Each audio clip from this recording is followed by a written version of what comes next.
Good morning. I'm doing this in with my bester Opa der Welt, best grandpa in the world. I'm going to be a grandpa next month. Got a bouncing baby boy on the way. My son's wife is pregnant. Well, welcome to another edition of Observations of an American Living in Germany. This will be one of my last ones. The apartment is empty. Everything's been picked up. I was over here yesterday painting, clearing up some of the walls.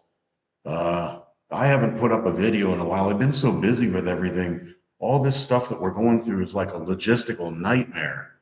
Um, from the airlines to getting a hotel where we could take our cats, working on the paperwork to get our motor vehicle shipped back to the United States, dealing with our landlord, who's, I should say, the property manager, is totally crazy. This place, it was built by one company, it's owned by another company.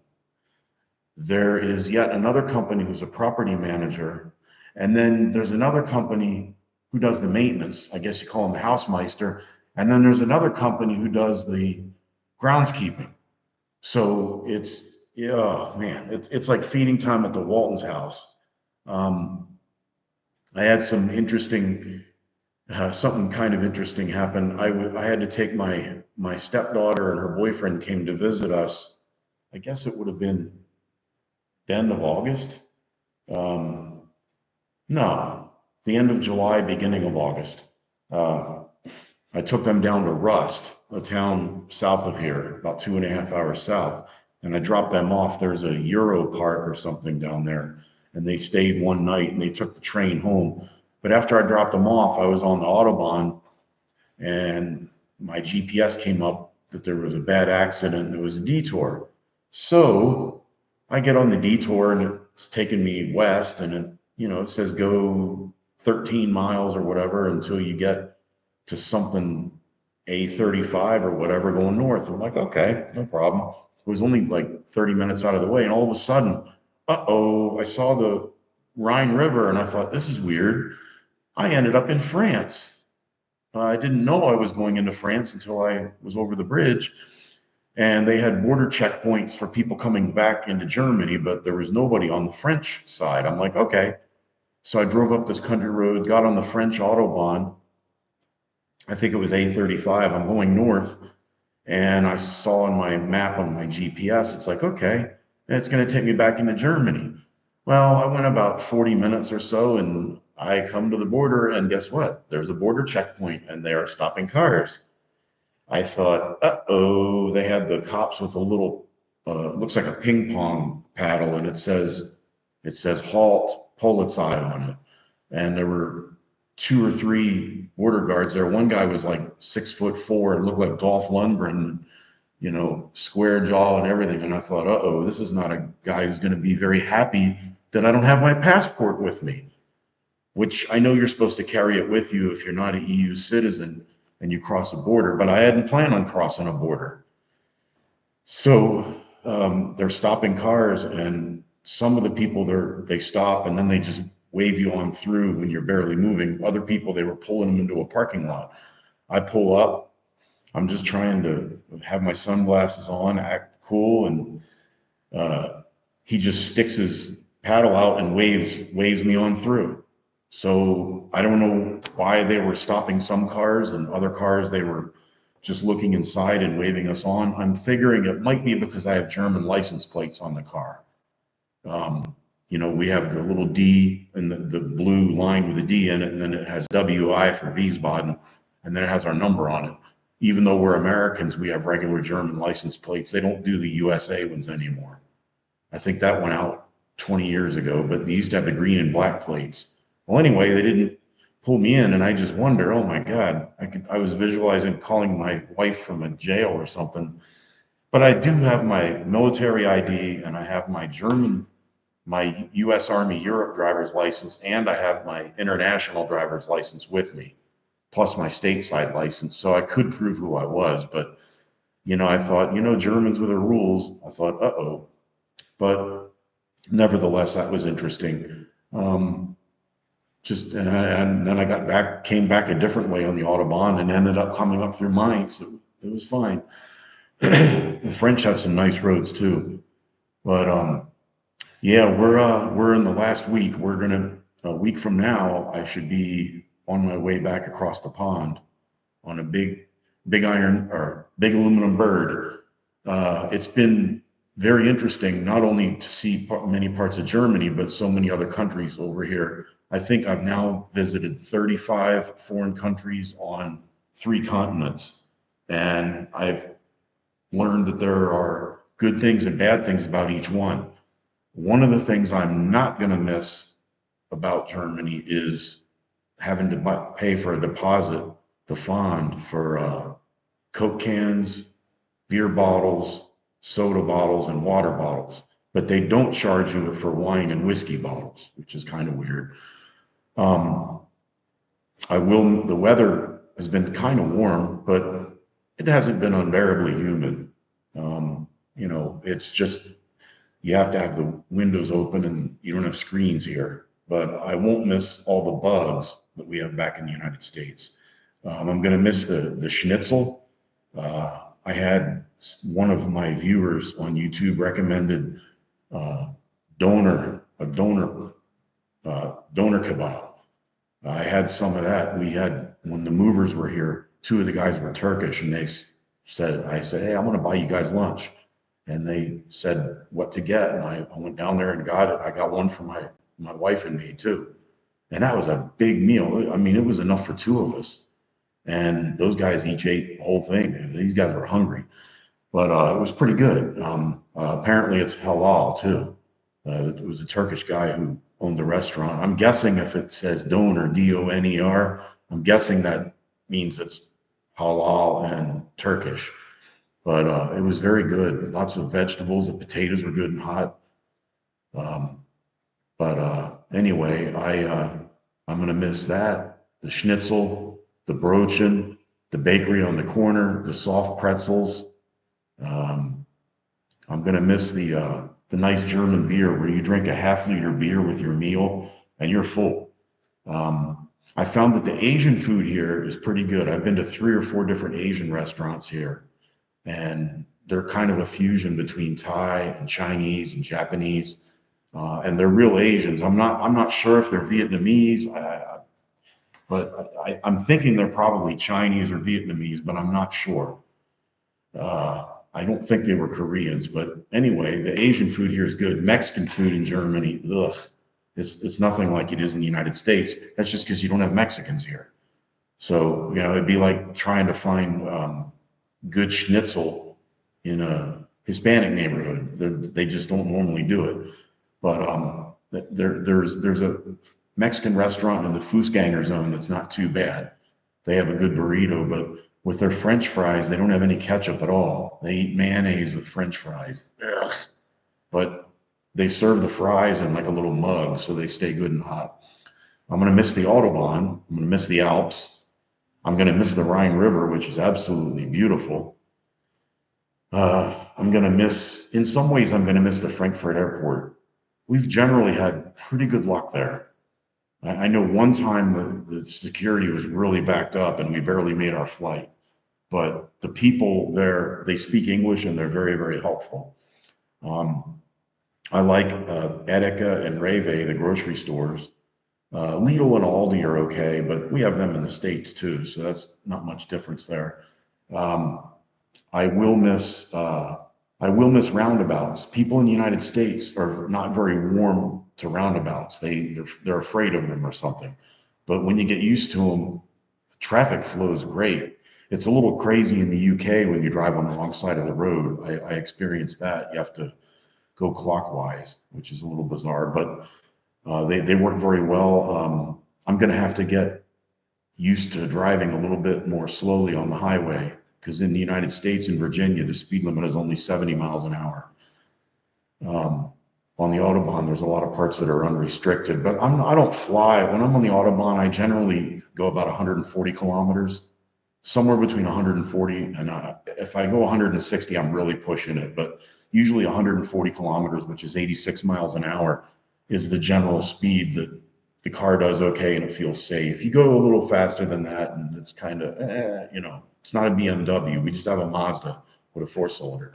Um, with the situation with the landlord is that they're totally non-responsive. There was some paint plate. There was some places on the cement wall where I had we had hung some pictures and the adhesive peeled the paint off. So I called a painting, well, I had one of my neighbors get me in touch with the painting company. They sent two guys out and they looked at it and they wanted 2,800 euros. And I'm like, really? And they were saying they were going to charge 48 euros an hour. And they were saying it was going to be 50 hours for a 3-bedroom apartment. I don't think so. I was born at night, but I wasn't born last night. I told them I'd pay them the hourly rate, but that it would take a lot less than 50 hours. I said it wouldn't even take half that. And they wanted to like paint a whole room. And I'm like, for what? This building's not even 2 years old yet. So I sent them back. I said, yeah, I'll pay you your hourly rate, but it's not going to take 50 hours. It's probably going to take less than half that. And I gave them 3 different dates they could do it, that I would be here, because I wanted to do it after the furniture had been picked up. And they never got back to me. A week went by. So I sent him an email and I said, forget it. I went to Hornbach, which is like Home Depot. And then you've got OBI, which is like Lowe's. So I went there and I bought some probably maybe a liter of touch-up paint. I took a chip from the wall and gave it to the paint guy, and he took me right to the color. And I got some spackling, a little knife, some sandpaper, and I'll tell you what, I'm not much of a handyman, but it turned out really, really well. I sanded it down, and it looked okay. And then I thought, well, maybe how's this going to look? And I painted over, and you can't even tell unless you look at it really close with a flashlight. You cannot tell that there was ever any damage to the wall. It was a perfect match. The floor in here, it's hardwood, but they never put any kind of lacquer or any kind of coating or treatment on the floor inside the whole house. It's hard floors throughout, no carpeting. And so, I mean, you see some scratches and it's, real small stuff. But then there's the patio or the terrace out back. It looked like redwood when we moved in, and now it's not even treated wood. And it's been 2 years, and it looks like it's a deck that's 10 years old. I can't believe for the rent that they charge and for how much the quality of this building is excellent. The German workmanship, this building is awesome. Totally solid, but they just don't, I don't know, they just didn't do things that you would think would be common sense. And I've had a broken door that the doors here tilt back or they open up like a regular door.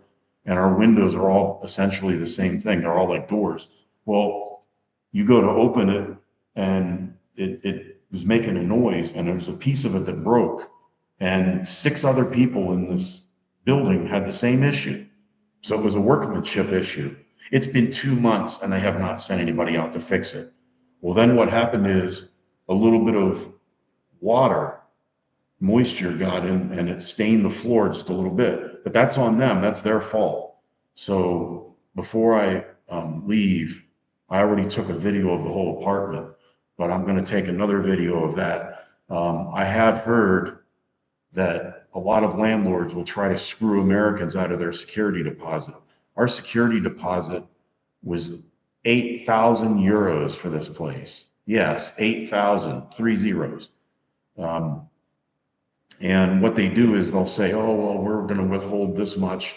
Like, they say, oh, we're going to keep $3,000 of your money. Well, they do that knowing that if you're in the United States, you're not going to fly back over to Germany and spend $2,000 to fight for $3,000. Now, I'm not saying our landlord is going to do that, but I've heard that a lot of them here do. So my wife had purchased insurance, which will hire a German lawyer to go to court if we have to sue them. And with me taking video evidence, I think that's going to help our case if they try to jam us. I mean, I understand if they want to say, well, there's one little spot on the floor near the front door. I set a garbage bag on there, and it like, I don't know, something leached it. You don't really see it unless you're looking for it, but it's there. Okay. They want to charge to polish the floor. Okay. They can get us for that. But we're also leaving. We're not removing. Um, we left all the light fixtures, the closets, the cabinetry in the bathroom that we paid a lot of money for it. But a lot of times in Germany, you take out everything. But we found them a tenant. We found them another American, and they want to move in as soon as they can. But we had to send registered uh, letter to the owner of the property and to the property management company. You know, we have a 30-day clause on our lease that if our SOFA, status of forces agreement, changes, that we can move back, you know, we can break our lease. It was supposed to run till the end of October. And instead we're breaking it. We paid up through September 15th. So I know they're not happy about that, but we found them a new tenant. And this is not a cheap apartment. These places are very expensive. And a lot of times they charge more rent for Americans because they know that we get a LQA, a living quarters allowance. So it's just, you know, having to deal with, I love the building, but dealing with a property manager, oh man, these people, it's just that they're non-responsive. They don't answer calls, they don't answer emails. You send them an email, then they send you somebody else's name they work with and say, oh, you need to contact this person. Well, then you contact the person and then they never hear back. It's just very aggravating. The painting company, it was like they turned down a chance to make an easy 1,000 to maybe 1,500. You know, I mean, I wasn't going to pay them 2,400 for, but they could have easily made 1,500 to 2,000. It's like, I don't know if nobody has it seems like nobody has a work ethic anymore. I don't know. Before I retired, I was always like, hey, I'll take extra hours. I want money. But anyway, we've got to get the internet disconnected. The apartment's totally empty now. I just have the stuff I'm leaving here. I gave away my the blender, which we never even used. We bought a new blender. I gave away a rice cooker, a pressure cooker for like cooks Asian food. I gave away the microwave, a mixer, and a machine that it's like a Keurig coffee type machine. Gave that away because everything here is 220 volts and it won't work in the States.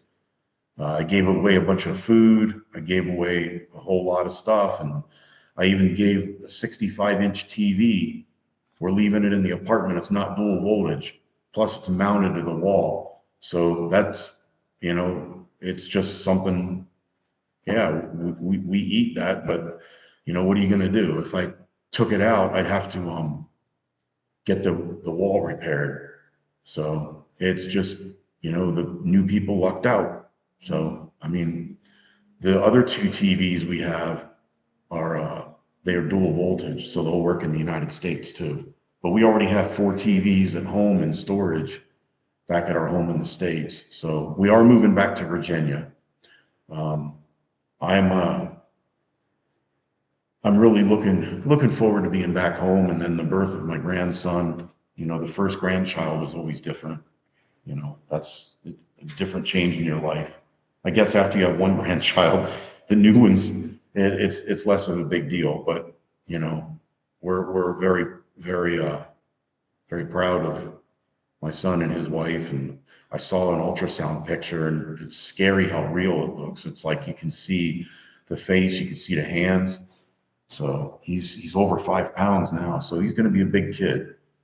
But yeah, we made a good run of it. We got to see all the Baltic countries. You know, we got to even go to Morocco over in Africa, Spain, Italy. That's how George Bush says it, Italy, Switzerland, um, Poland, Estonia, Latvia, Lithuania, Finland, Norway, Sweden, Denmark, Luxembourg, Netherlands, Belgium, France, Spain, and even the Canary Islands, Croatia, Bosnia, Montenegro. I got to see all these places. And one thing that was so amazing of Croatia is that, 30 years ago, they're knee deep in a civil war there. Um, but when we were there, those people eat like tons and tons of meat and potatoes, but they're all thin. I don't know what their secret is. Those people eat massive amounts of food, and I was like the fattest guy there.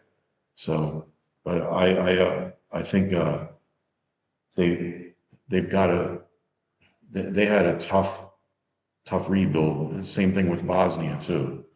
And Montenegro was, if you ever go there, go down by the marina, they have yachts that are so big that one of them had two jet skis up on a little crane, and it has a swimming pool in the middle of it. A yacht with a swimming pool. That's somebody who's going places. I saw the flags from Australia. I saw the UK. I even saw a couple with the Russian flags on. So there's some. I guess those are the oligarchs that we all hear about. But yeah, I've met a lot of German people. It's really interesting how the system works over here. Their parliamentary system, and they have like 14 recognized political parties. Um, I don't know whether their system is better or ours is better because it seems like no matter who we elect, they always disappoint us. And now, of course, in the United States, we're knee deep into a political season, and um, I did watch the debate from I guess it was Tuesday night. Yeah, I watched it the next day because it was on at 3 in the morning our time. But I watched it, and I thought that uh, Trump kind of won on substance, but Harris smoked him like a hot dog, smoked him like a sausage because she was obviously better prepared. I mean, a lot of what she was talking about was platitudes and everything. And she was baiting him into losing his temper, and it was really, really bad, and he fell for it. He did not get coached very well.